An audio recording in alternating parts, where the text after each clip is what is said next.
Saudara-saudari yang terkasih di dalam Kristus, selamat pagi. Salam jumpa lagi dalam Sabda Siap Saji. Rabu 11 Juni 2025, peringatan Santo Barnabas Rasul. Marilah kita berdoa dalam nama Bapa dan Putra dan Roh Kudus. Amin. Oh para rasul mulia, duta raja yang kuasa, didikan guru utama yang mengatasi segala.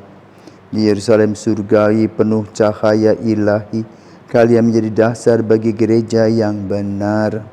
Kami rayakan pestamu, kami kenangkan jasamu, sambil mengucapkan syukur atas pengorbanan luhur.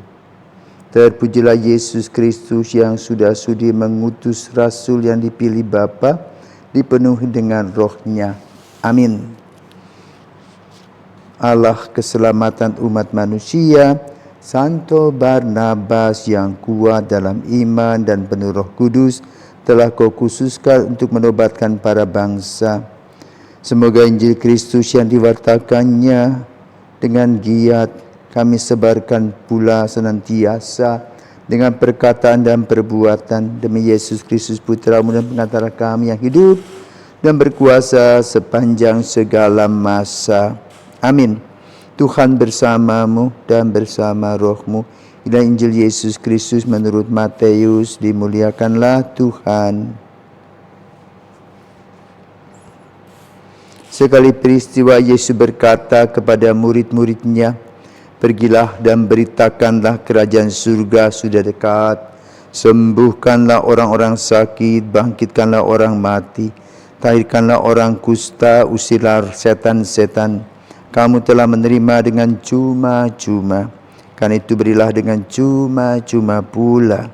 Janganlah kamu membawa emas atau perak atau tembaga dalam ikat pinggangmu. Janganlah kamu membawa bekal dalam perjalanan. Janganlah kamu membawa baju dua helai, kasut atau tongkat, sebab seorang pekerja patut mendapat upahnya.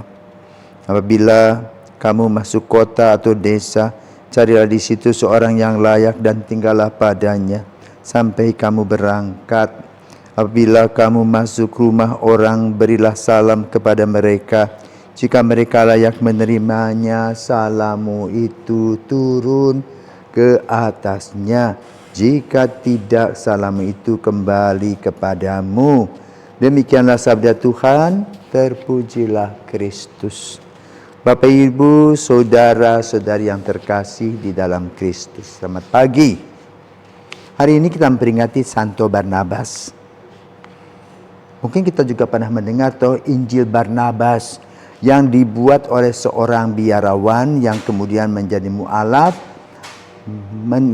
menulis nama Barnabas yang hidup bersama Santo Paulus pada abad pertama.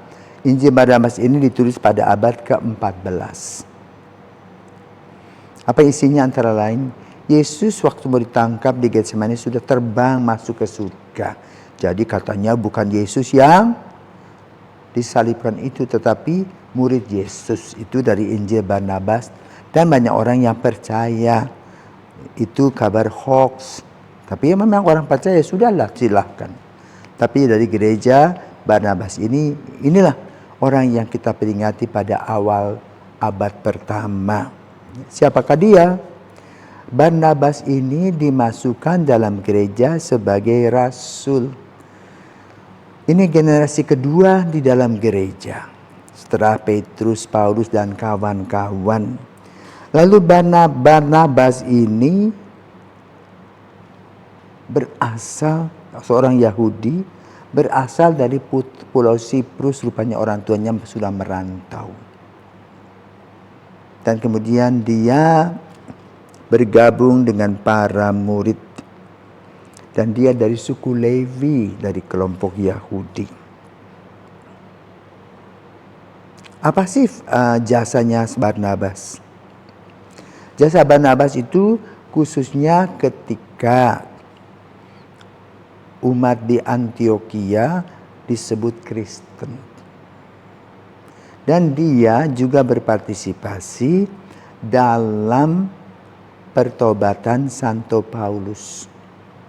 Saulus yang mengejar-ngejar orang Kristiani, bahkan membunuh Stefanus, kemudian bertobat di Damsyik, menjadi buta. Selama buta itulah Barnabas yang menerima Paulus. Bahkan sesudah dia sembuh, sharing pengalaman iman tentang Yesus, dan Paulus memang menggebu-gebu untuk mewartakan Yesus. Tetapi para murid curiga. Karena kecurigaan itulah Barnabas mempunyai peran memastikan bahwa orang ini bukanlah orang yang menjadi mata-mata, tetapi betul-betul bertobat 180 derajat. Maka kemudian Paulus diterima. Maka kemudian Paulus dan Barnabas pergi berdua-dua untuk mewartakan kabar gembira. Maka Injil pada hari ini membicarakan tentang apa? Perutusan para murid, di mana mereka dikirim berdua-dua dan tanpa terikat dengan barang apapun juga. Beda situasi dan kondisi.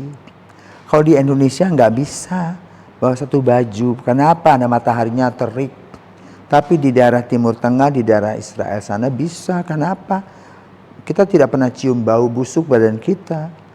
Kenapa? Subtropik. Ya? Walaupun tidak ada salju, tetapi subtropis. Yesus menekankan kepada para murid agar tidak terikat dengan fasilitas, sarana dan fasilitas, tapi terikat dengan tugas mulia mewartakan Injil. Ini yang ingin disampaikan kepada kita oleh Yesus.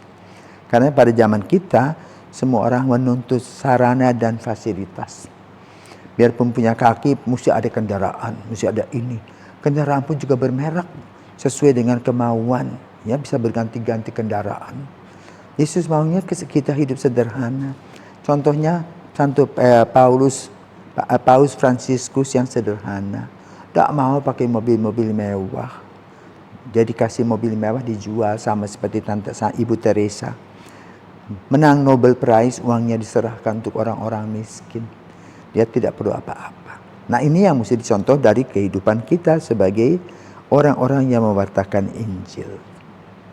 Nah, apa yang terjadi dengan Santo Barnabas? Kemudian dia dipukul oleh anak buahnya yang tidak suka sama dia. Ya. Maka Pak Barnabas itu dimasukkan dalam kelompok para rasul. Kenapa? Pikirannya luar biasa luas.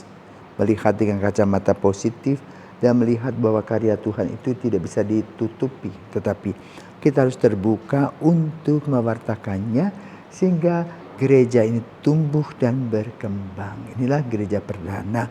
Maka kalau kita mencari nama Barnabas, carilah di dalam kisah para rasul, ya, di mana Yohanes Markus menuliskan tentang peranan Barnabas dalam gereja perdana. Maka kita memperingati pada hari ini. Apa sih contohnya bagaimana? Satu contohnya, tangguh, teguh, kokoh, beriman, punya tanggung jawab dan jujur serta disiplin. Itulah Santo Barnabas yang kita peringati pada hari ini. Semoga semangatnya untuk membangun gereja ketular kepada kita. Dalam pewartaan kabar gembira, sebagaimana dikatakan, pergilah ke seluruh dunia, wartakanlah Injil. Maka kita berdoa pada hari ini, Santo Barnabas, doakanlah kami